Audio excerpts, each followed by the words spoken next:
Good morning, guys. What are we going to do today? Today, we're going to make pumpkins. Look at these cute pumpkins. We recently did a video on the table setting for Thanksgiving. I know Thanksgiving's not here yet. And then we did a big bowl with dries, and then we stamped our table setting, and I have all the pumpkins in the middle of the table, so you guys will need to check that out. But today, we're going to make these so you can make your own pumpkins. So let's just get started. Description of the video, you're going to get this template that you can download. And it's just the pattern of one of the parts of the pumpkin, and you're going to cut 8 out of fabric. We're going to use some wools today, just like one of the ones I did. So just line them up, cut 8 out, and now we're going to sew them. So after you've cut all your pieces out, what we're going to do is put your right sides, your outsides, facing together, and we're just going to sew the right side seam from right here all the way down to here.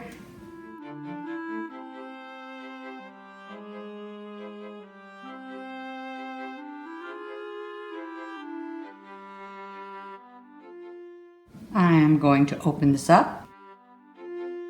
After I open it up, take my right side again, add another piece on top. With right sides together again, sew the next seam, sewing these two together.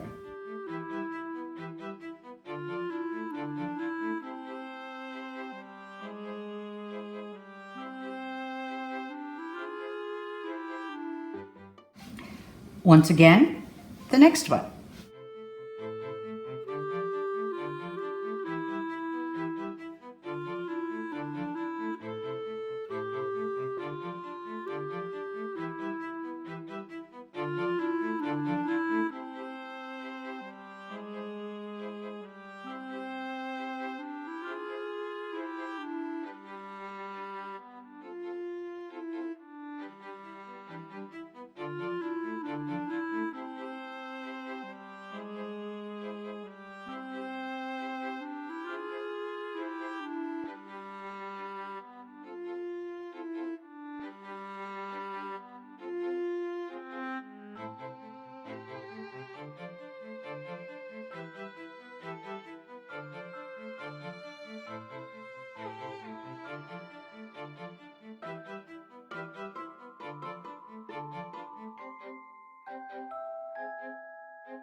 So when you've sewn all 8 pieces together, now what we're going to do is sew the last 2 ends, the first one and the last one together. And make sure, once again, it's right sides together.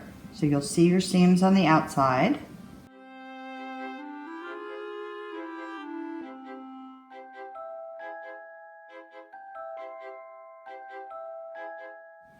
So after you've got it all sewn together, it'll look like this. And at this point, you can actually trim the excess here. I probably won't do that on these because there's enough dimension to it when I turn it inside out and stuff it. You still get enough of a curve that I don't need to do that extra added step. If you don't have a sewing machine, you can also hand stitch all these seams, and you can either do a really small running stitch or a back stitch. And if you don't know how to do a back stitch, we did another video on Shasiko stitching, and it shows you how to do a back stitch. You just want to do a tight stitch so it stays together and you have a nice line there. We're going to actually sew the bottom end shut. So I'm going to use a heavy thread. You can either use a linen thread or a buttonhole thread, something that's heavier than your standard cotton thread, because you're going to be pulling this tight and you don't want your threads to break. So I'm just going to knot the end of this. And this is actually going to be my bottom. So I am just going to do a running stitch all the way around it and close up the bottom of this hole. I'm probably like maybe a 1/4 inch from the end.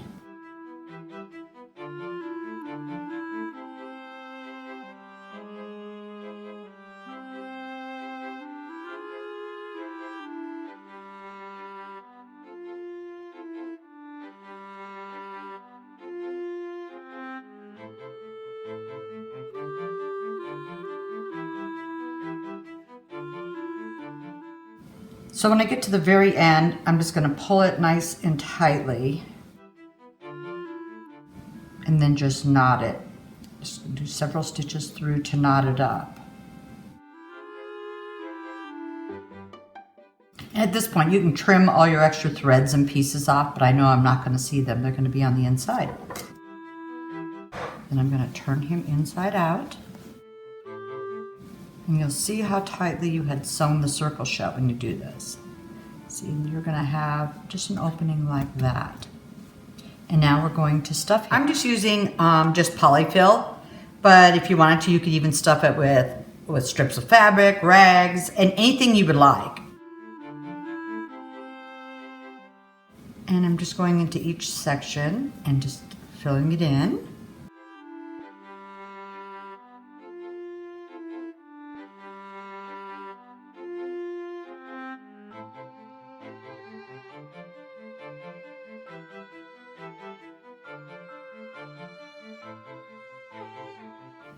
And you can see the definition from where you sewed your pieces together.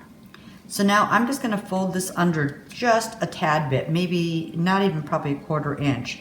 And I'm going to knot my heavy thread again, start from the inside so you don't see the knot. And I'm just going to fold it under and just sew all the way around the top edge now.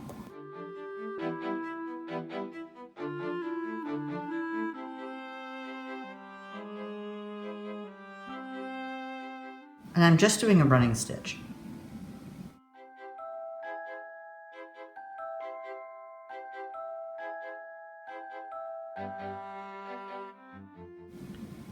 So I'm at the end here,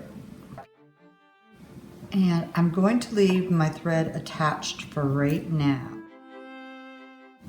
You can see how we're tightening it up here. I'm going to take my my wood piece that's going to be my stem, and I'm going to put that in here.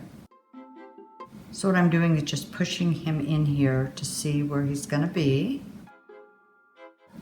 Because if you're using a really, really fat one, you need to make sure you don't close your hole tighter than that. So it's about right there. And then you're going to have to just, this is the part you're just going to have to hold it.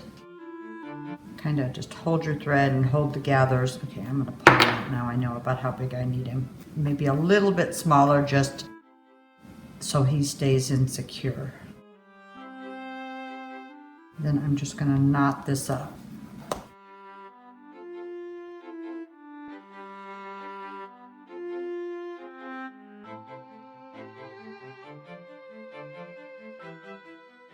So I know he's going to fit in here. So what I'm going to use is some moss. So what I'm going to do is just take a little bit of this moss, and I am just going to push it in this hole and spread this out a little bit. It's pretty easy. And then I'm just going to put a little hot glue in this hole. And carefully push this stick back in through the hole. And just hold it there for a second or two just to secure it. And then what I did is I just took a little tag, probably stamped something cute, maybe distress it and put a piece of raffia on it. And I'm just going to tie it around the stick. That's it, guys. Okay, guys, so you saw how easy this was. So I really hope you give it a try. And if you don't want to look for all the supplies, we also have a kit available, and you'll see a link at the bottom of the video. But otherwise, use whatever fabrics you like, however you would like to do it. But whatever you do, have fun, and thanks.